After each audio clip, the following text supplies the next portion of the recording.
O primeiro, com essa dificuldade ainda, tá dando as pedaladas ali, né, no português, mas todo mundo vai se entender, garanto. Vamos ao primeiro, então.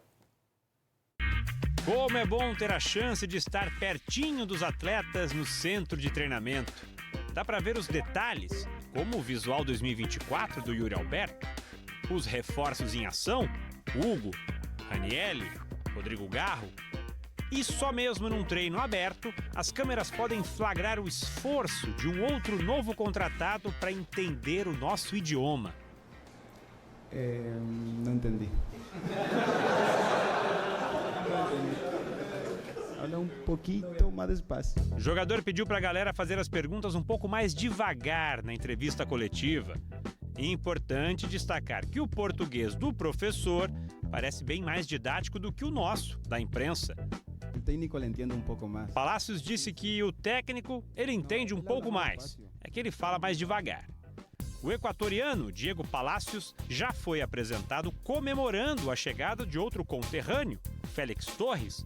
Depois de acertar tudo com o clube mexicano Santos Laguna, o atleta deve se apresentar no CT até o fim desta semana. É o melhor central do Equador. Palácios disse que Félix Torres é o melhor zagueiro do Equador e vai ajudar muito. Ele estava torcendo para que ele viesse, porque os dois vão se dar muito bem no Corinthians.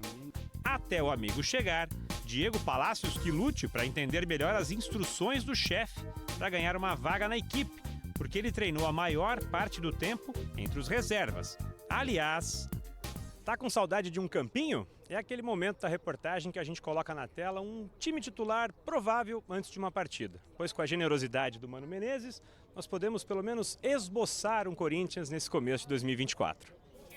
Cássio, Fagner, Lucas Veríssimo, Caetano e o novato Hugo na lateral esquerda, Ranielli, Maicon, Rodrigo Garro, Matheus Araújo, Romero e Yuri Alberto. Enquanto não tem oportunidade de estrear, o novo lateral esquerdo já começou a ganhar a galera das redes sociais. Fez a primeira postagem exatamente com a camisa do Corinthians, ganhou milhares de seguidores, comentários e se diz preparado para lidar com a pressão da massa.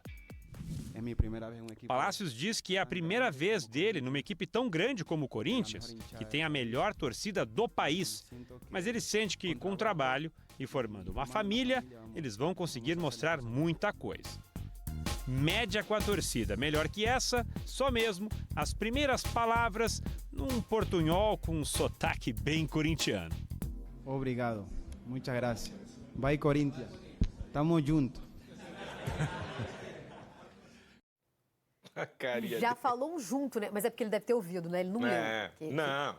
Ele ouviu. Mas tá bem, foi bem. Pra quem tá chegando agora, a primeira vez que fala... Deve estar ouvindo isso desde que pisou no aeroporto, desde que desembarcou.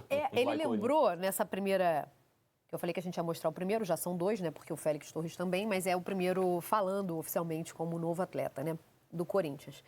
Ele falou que soube, né? Que a última temporada não foi fácil pro Corinthians, mas que também soube que é um clube muito vitorioso, que sempre monta times muito competitivos, então aceitou o projeto para integrar o Corinthians a partir dessa temporada.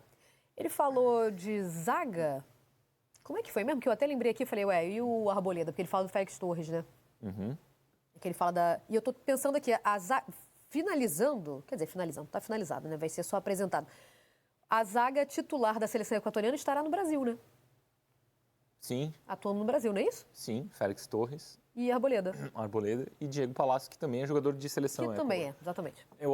Olhando o campinho que a gente viu na reportagem do Edgar Alencar, eu imagino que o Palácio vai ser titular e o Félix Torres no lugar do Caetano, né, Luiz?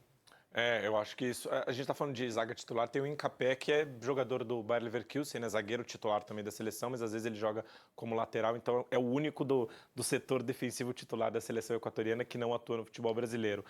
O Palácios, ele treinou ontem entre os reservas, até por pouco tempo de Brasil, chegou agora, né? O Hugo foi o titular, mas imagino que a ideia de estrutura defensiva do Corinthians seja completamente diferente da do ano passado, né? Só com a manutenção de Veríssimo, Fagner e Cássio, mas trocando o parceiro do Veríssimo, que no caso era o Gil, entra o Félix Torres, e do lado esquerdo, com a aposentadoria do Fábio Santos, o Palácios com essa disputa individual com o Hugo, mas a estrutura deve ser essa mesmo, com o Gustavo Henrique sendo uma opção, principalmente pelo fato do Félix ser um jogador de seleção e estar com muita frequência nas convocações, e a gente tem Copa América esse ano. Ou seja, todo esse pessoal aí do Equador vai desfalcar bastante os times que investiram neles. Esse é o futebol brasileiro. Não, a gente vai ter muita baixa. Atrai os melhores jogadores do continente para cá e depois não permite que os times usem porque uma parada, né? o campeonato não para. Que essa onda sirva para ligar o sinal de alerta, né? Que os clubes reclamem não só reclamem, né? Porque reclamar eles sempre reclamam, mas eles assinam algo, né? antes, né? Exato. Que façam algo.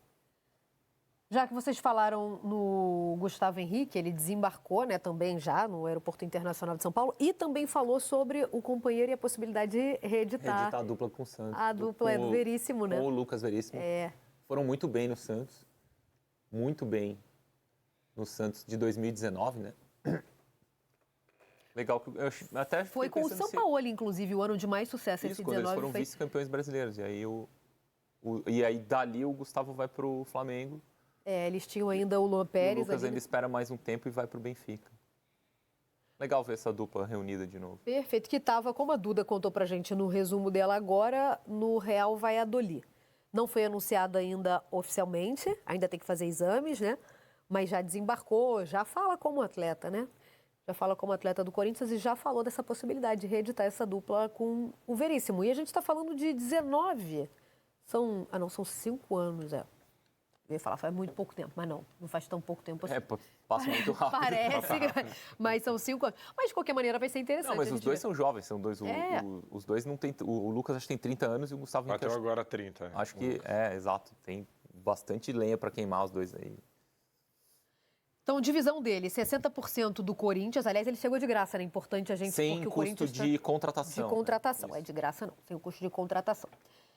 Que o Corinthians está contratando pra caramba e a gente ouve o presidente volta e meia relembrando que o Caixa...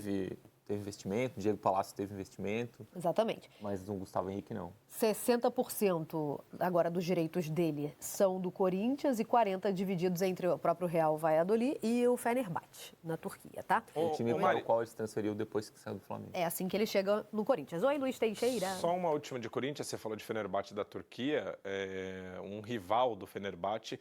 Tem um jogador que é um grande destaque do futebol europeu, do futebol camaronês, o Aboubakar, assim como o Terence foi oferecido para o Corinthians e para o Grêmio também.